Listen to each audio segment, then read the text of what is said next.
रहीम। आज के इस सेशन में जिसमें हम एक मॉरल मैसेज शेयर करते हैं और जिसका नाम हमने रखा हुआ है कि सोच बदलेगी तो इंसान बदलेगा। आज के इस लेक्चर में, आज के इस मैसेज में मैं आपको बताऊंगा कि कैसे बरतानिया के एक वज़ीर आज़म ने ये पैगाम दिया कि अगर मुल्क के अंदर से कहीं भी कोई दरख्त गिर जाए तो वो उसको बुला लें। ठीक है, तो आज का मैसेज का जो उन्वान है वो ये है कि अगर हम मिल बांट कर किसी भी टास्क को डिवाइड कर लें, सेग्रीगेट कर लें और मिल के उसको मुकम्मल करें तो टाइम भी कम लगता है और टाइम से पहले हम उस टास्क को मुकम्मल भी कर लेते हैं और जब कोई चीज़ मुकम्मल हो जाती है तो उसकी खुशियों को भी हम शेयर कर लेते हैं। ठीक है, जैसे कि फैज़ अहमद फैज़ की एक बहुत ही अच्छी एक पोएम है।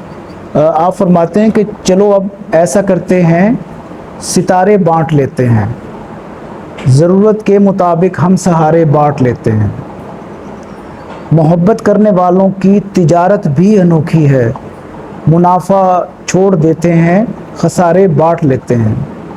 आप लिखते हैं कि मेरे दामन में जितने भी वफा के फूल हैं इनको चलो इकट्ठे बैठ के सारे बांट लेते हैं। इत्तफाक में अल्लाह तबारक व तआला ने बहुत बरकत रखी है और इंग्लिश में भी एक मुहावरा है ना, यूनियन इज स्ट्रेंथ। अच्छा, अब मैं बताता हूँ कि बरतानिया के एक शहर में एक शख्स एक साइकिल के ऊपर सैर करने के लिए निकला।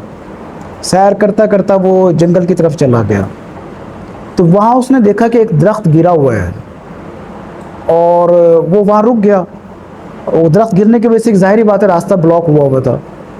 तो उसने देखा कि 4 लोग उस दरख्त को हटाने की कोशिश कर रहे हैं, सारे मिलकर कोशिश कर रहे हैं, लेकिन दरख्त भारी था, वो उठ नहीं रहा उनसे। फिर उसकी नज़र पड़ी कि एक 5वां बंदा भी वहाँ पर मौजूद था, लेकिन वो 5वां बंदा काम नहीं करवा रहा था बल्कि उनको हुक्म दे रहा था, इंस्ट्रक्शन दे रहा था। अच्छा, उस बंदे को ये लगा कि अगर ये 5वां बंदा भी इनके साथ शामिल हो जाए तो वो दरख्त आसानी के साथ उठा सकते हैं, वो रास्ता खुल सकता है। तो वो उसके पास गया और उसके पास गया कि आप और कहा कि आप क्यों नहीं इनके साथ मिलकर ये दरख्त को उठा लेते, और अगर आप भी इनके साथ मिल जाएंगे तो ये दरख्त जो है वो आसानी से उड़ जाएगा।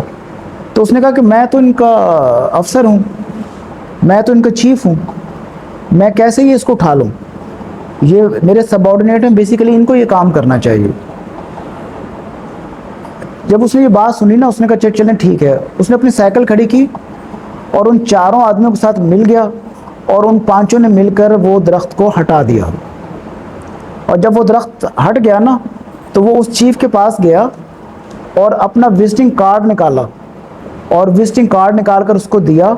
और जब उसने विजिटिंग कार्ड देखा तो वो हैरान रह गया कि वो बरतानिया का वज़ीर आज़म चर्चिल था। और उसने उसको सलूट मारा। उसने कहा, और उसने फिर जाते हुए जुमला कहा कि मैं चर्चिल हूँ, बरतानिया का वज़ीर आज़म, मेरे मुल्क के अंदर कहीं भी कोई दरख्त गिर जाए तो आप मुझे फौरी बुला लें। इससे अब आपको 2 मैसेज मिल रहे हैं कि कोई भी काम हो तो उस काम में आपका पार्टिसिपेट करना, आपका शामिल हो जाना, वो उस काम के लिए भी बेहतर होता है और आपके अपने लिए भी बेहतर होता है। और दूसरा जो आपको इससे मैसेज मिल रहा है वो टीम लीड का है। टीम लीड के लिए जैसे मैंने 3 चीज़ें आपको बताई थी कि टीम लीड क्या हो, उसका इन्फ्लुएंस हो, उसके फॉलोअर्स हों और उसके पास अथॉरिटी हो, तो वो एक अच्छे अंदाज में आपको वो लेके चल सकता है। जैसे मैं अक्सर आपको ट्रेन की मिसाल देता हूँ कि जो ट्रेन का जो डब्बा है और जो उसके आगे इंजन लगा हुआ है, जो उसके डब्बे हैं और इंजन लगा हुआ है, इंजन जो है वो टीम लीड है। उसके ज़रा अगर आप इस मकसद को समझ जाएं कि वो तमाम के तमाम डब्बों को साथ लेके चलता है, आखिरी डब्बे को भी साथ लेके चलता है, अच्छा मंजिल तक पहुँचाता है और ख़ुद आग खाता है और उनको आग लगने नहीं देता। तो आज के मैसेज में हमने ये जाना कि कैसे इत्तफाक के साथ हम आपस में मिलकर हम ना सिर्फ खुशियाँ बांट सकते हैं, हम अपने काम को भी डिवाइड कर सकते हैं और उस काम को हम बहुत ही आसान तरीके से टाइम पर मुकम्मल कर सकते हैं। यही वजह होती है कि जो टीचर होता है वो क्या कर रहा होता है, आप लोगों की आइस ब्रेक करवा कर आप लोगों के कोऑर्डिनेशन को डेवलप करवा रहा होता है, आपको सिखा रहा होता है, आपको आगे बढ़ा रहा होता है। तो मैं उम्मीद करता हूँ कि आपको आज का मैसेज अच्छे से समझ आया होगा। तो कल इंशाल्लाह एक नए मैसेज के साथ दोबारा मिलेंगे। अल्लाह हाफ़िज़।